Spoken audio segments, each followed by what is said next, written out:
नमस्कार, साधन न्यूज में आपका स्वागत है। मैं हूं आपके साथ रविंद्र सिंह और आज के इस प्रॉपर्टी मंत्रा में हम बात करने जा रहे हैं सुपरटेक, यूनिटेक और पार्श्वनाथ डेवलपर्स की, जिनकी शिकायत हमें आपने ही भेजी है। कार्यक्रम के माध्यम से समाधान करें।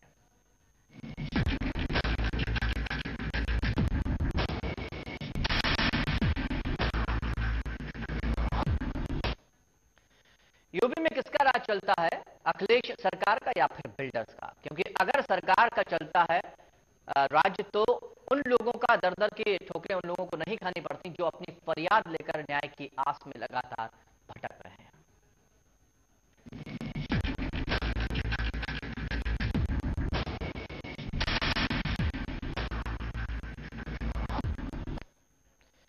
यूपी के नोएडा में इन दिनों डेवलपर्स का राज है। वो जिसे चाहते हैं उसे घर दे देते हैं और जिससे वो नाराज होते हैं वो दर दर भटकता रहता है। बिल्डर्स की ये मनमर्जी आम लोगों के लिए आफत का सबब बन रही है। एक रिपोर्ट देखते हैं, खबर को समझते हैं, उसके बाद बढ़ते हैं चर्चा में आगे।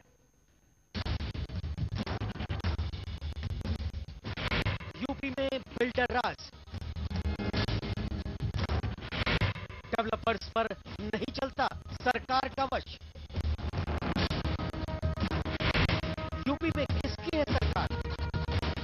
ये कुछ ऐसे सवाल हैं जो इन दिनों देश के कई लोग उत्तर प्रदेश की सरकार से पूछ रहे हैं। वो जानना चाहते हैं यूपी में किसकी सरकार है, अखिलेश की, समाजवादी पार्टी की या फिर बिल्डर्स की, जो आम जनता को लूट रहे हैं। जी हाँ, दिल्ली से सटा नोएडा, जहां देश के कई हिस्सों के लोगों ने ये सोचकर अपनी जीवन भर की कमाई लगाई थी कि वो देश की राजधानी दिल्ली के पास एक हाईटेक शहर में अपना आशियाना बनाएंगे, लेकिन देश के बहुत से लोगों का सपना पिछले कई साल से लगातार तार-तार हो रहा है, क्योंकि यहाँ के डेवलपर्स और बिल्डर्स न तो प्रोजेक्ट ही समय पर पूरे कर रहे हैं और न ही पोजीशन दे रहे हैं। तो सेम टर्म कंडीशन में इन्होंने हमें इको विलेज 2 से इको विलेज 3 में शिफ्ट कर दिया। ये तकरीबन फरवरी 2012-13 की बात है। लेकिन मई जून के आसपास जब इनको गवर्नमेंट से अप्रूवल मिल गया, नोएडा अथॉरिटी से क्लियरेंस मिल गया, एनसीआर प्लानिंग बोर्ड से इनको क्लियरेंस मिल गया, जब यूपी गवर्नमेंट से इनको गो अहेड मिल गया, फार्मर के साथ नेगोशिएशन हो गया, जब जमीन का दाम दुगुना से ज्यादा हो गया, तब इन्होंने ये मुझे कैंसिलेशन लेटर दे दिया। सुपरटेक इको विलेज 2 में अंसारिया ने निवेश किया था और इनके जैसे ही हजारों लोगों ने यहाँ निवेश किया था।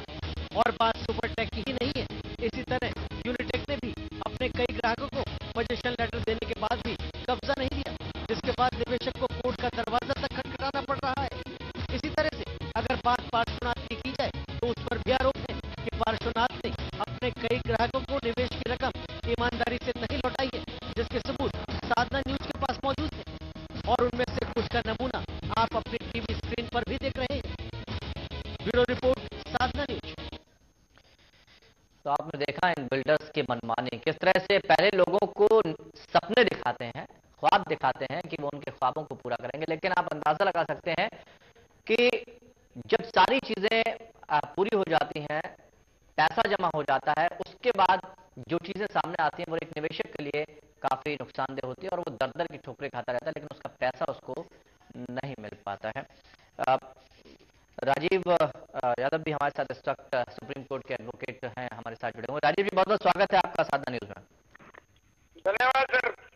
राजीव जी, अब हमेशा लोगों की परेशानियों को समझने की कोशिश करते हैं, उनके समाधान को हम किसी तरह से उनकी समस्या को सुलझाने की भी कोशिश करते हैं।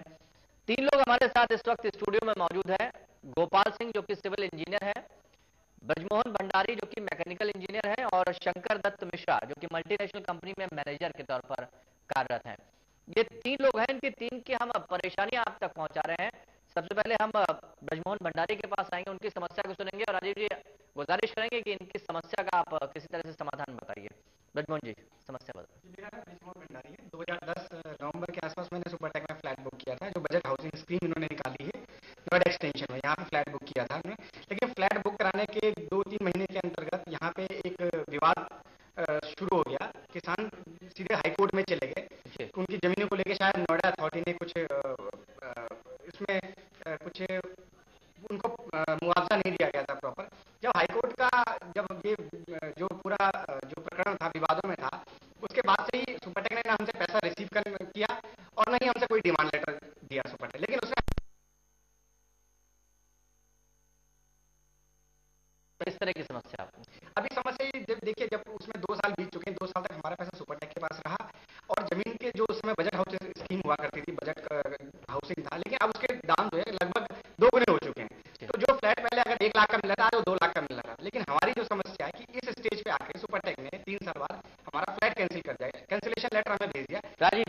राजीव जी फ्लैट ब्रजमोहन भंडारी जी का कैंसिल कर दिया, ये एक बहुत बड़ा धोखा है, क्योंकि एक उम्मीद के साथ कम से कम देर हो रही थी, लेकिन उनको उम्मीद थी कि उनका आशियाना कम से कम उन्हें मिल जाएगा। लेकिन इतने लंबे वक्त के बाद फ्लैट को कैंसिल कर देना, क्या कुछ कर सकते हैं ये?